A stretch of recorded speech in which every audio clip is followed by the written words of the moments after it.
ಅದರಲ್ಲಿ ಹಲವಾರು ಅಂದರೆ ನಾನು ಎಂ ಪಿ ಆದ ದಿನದಿಂದಲೂ ನಾನು ಸಾಕಷ್ಟು ಶ್ರಮ ಪಟ್ಟಿದ್ದೀನಿ.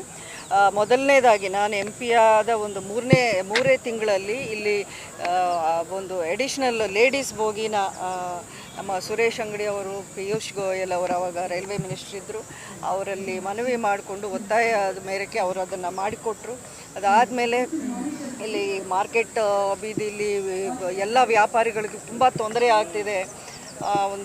ನಮಗೊಂದು ದಾರಿ ಮಾಡಿಕೊಡಿ, ಅಲ್ಲಿ ಟ್ರಾಫಿಕಲ್ಲಿ ಪ್ರತಿ ಸಲ ಟ್ರೈನು ಇದು ಮಾಡಿದಾಗ ಸಿಗ್ನಲ್ ಇದರಲ್ಲಿ ತುಂಬಾ ತೊಂದರೆ ಆಗ್ತಾ ಇದೆ, ವ್ಯಾಪಾರಕ್ಕೂ ನಮ್ಗೆ ನಷ್ಟ ಆಗ್ತಿದೆ, ಜನಸಾಮಾನ್ಯರಿಗೂ ತೊಂದರೆ ಆಗ್ತಿದೆ ಅಂತ ನನ್ನ ಗಮನಕ್ಕೆ ಬಂದಾಗ ಅದರಲ್ಲೂ ನಾನು ಅಲ್ಲಿ ರೈಲ್ವೆ ಮಿನಿಸ್ಟರ್ಸ್ನೂ ಭೇಟಿಯಾಗಿ ಇಲ್ಲಿ ನಮ್ಮ ಸೌತ್ ವೆಸ್ಟರ್ನ್ ರೈಲ್ವೆ ಝೋನ್ ಏನಿದೆ ಅದರ ಹಲವಾರು ಮೀಟಿಂಗ್ಸಲ್ಲಿ ಈ ಪ್ರಸ್ತಾಪವನ್ನು ತಂದು ಎಷ್ಟೋ ಅದಕ್ಕೆ ಒಂದು ಅಡಚಣೆಗಳಿತ್ತು, ಸಮಸ್ಯೆಗಳಿತ್ತು, ಅದನ್ನೆಲ್ಲ ಖುದ್ದಾಗಿ ಮೀಟಿಂಗ್ಸ್ ಮಾಡಿ ಅಧಿಕಾರಿಗಳ ಜೊತೆಯಲ್ಲಿ ಅದು ಈಗ ಒಂದು ಹಂತಕ್ಕೆ ಬಂದಿದೆ. ಇದನ್ನು ಇನ್ನೇನು ಒಂದು ತಿಂಗಳಲ್ಲೋ 2 ತಿಂಗಳಲ್ಲೋ ಅದು ರೆಡಿಯಾಗಿ ಅದು ಜನರಿಗೆ ಅನುಕೂಲವಾಗುವಂಥ ಒಂದು ಅಂಡರ್ ಪಾಸ್ ಆಗುತ್ತೆ ಅಲ್ಲಿ.